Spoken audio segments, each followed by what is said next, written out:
lettre ouverte des partis membres de l'opposition ayant participé au dialogue national du 28 mai 2025, adressée à son Excellence M. Bassirou Diomaye Diakhar Faye, président de la République du Sénégal.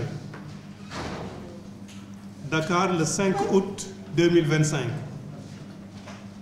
Monsieur le Président de la République,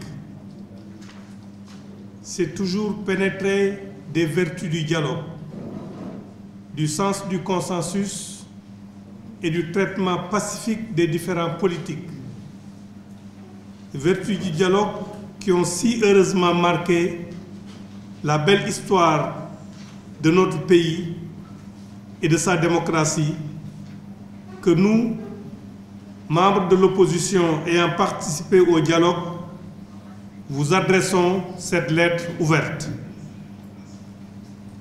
Au sortir du dialogue national, nous vous avions adressé une lettre datée du 28 juin 2025, dont l'accusé de réception ne nous est toujours pas parvenu.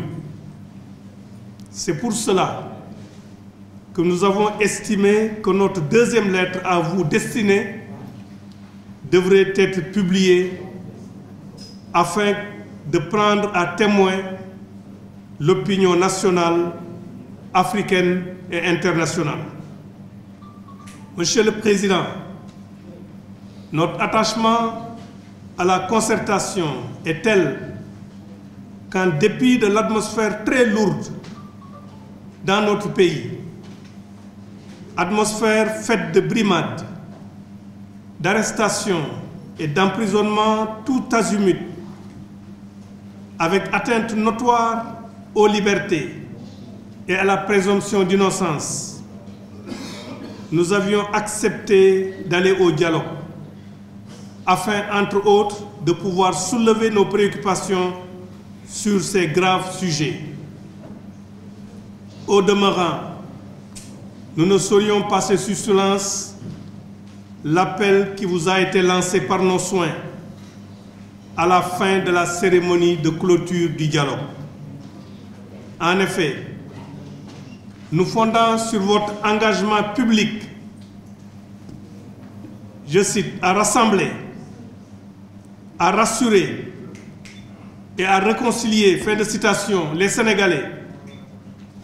Nous vous avions alors invité à user de votre stature de chef de l'État, garant de l'unité nationale pour l'apaisement de l'espace politique, en œuvrant pour la libération des détenus politiques, un appel solennel malheureusement à ce jour ignoré.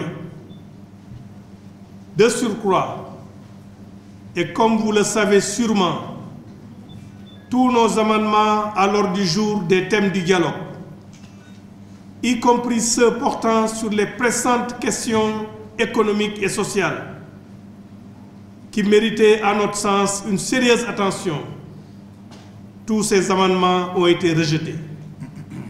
Pourtant, les développements de ces derniers jours relatifs à la gravité de la crise économique et sociale et l'urgence de mesures correctives annoncées par votre gouvernement nous donnent suffisamment raison d'avoir anticipé en avril et mai le besoin de discuter de ces questions qui impactent négativement le pénible quotidien de nos compatriotes.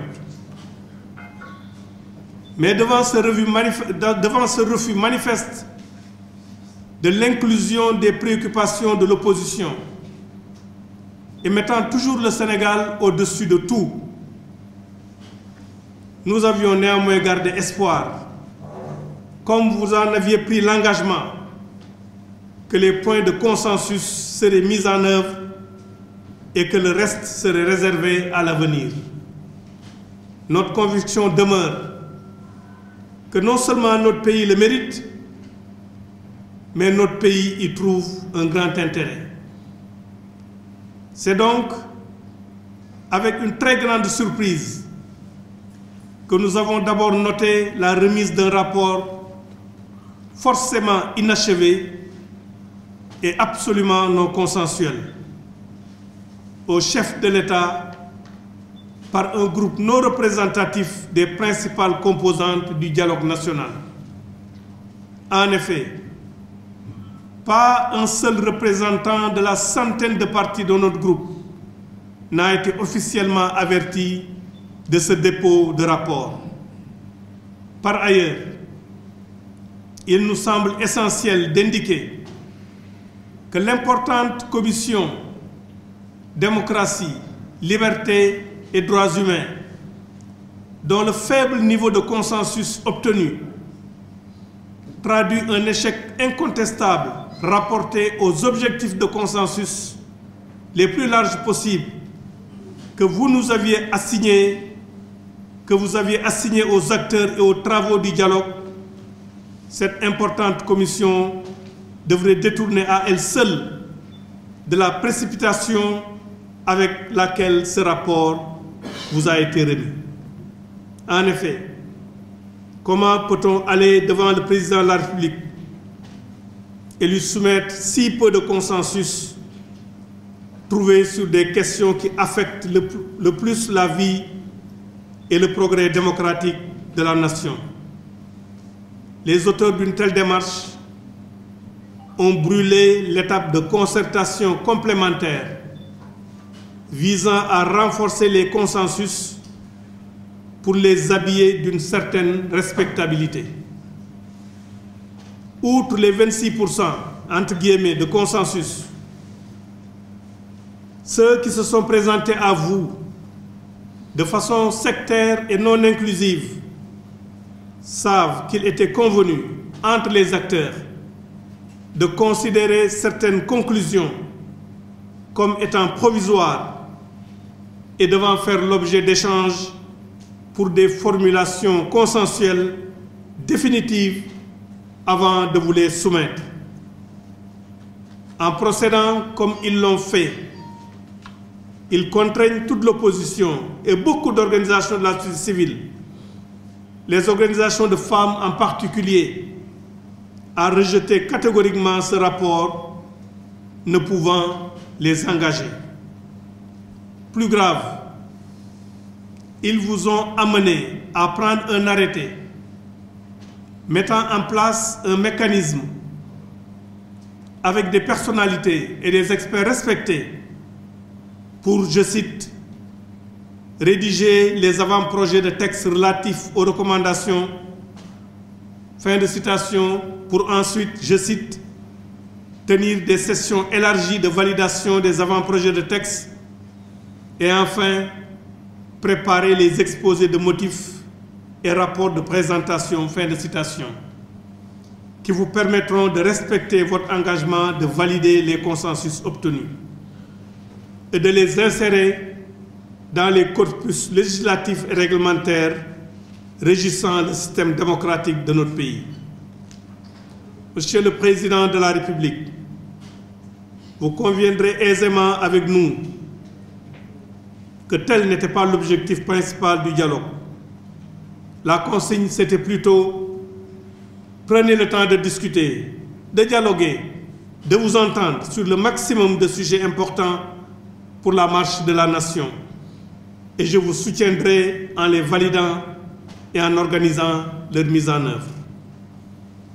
En procédant à ce véritable passage en force, les auteurs de ce rapport vous ont installé dans un processus qui n'est pas, à notre sens, celui que vous aviez souhaité et exprimé devant toute la nation.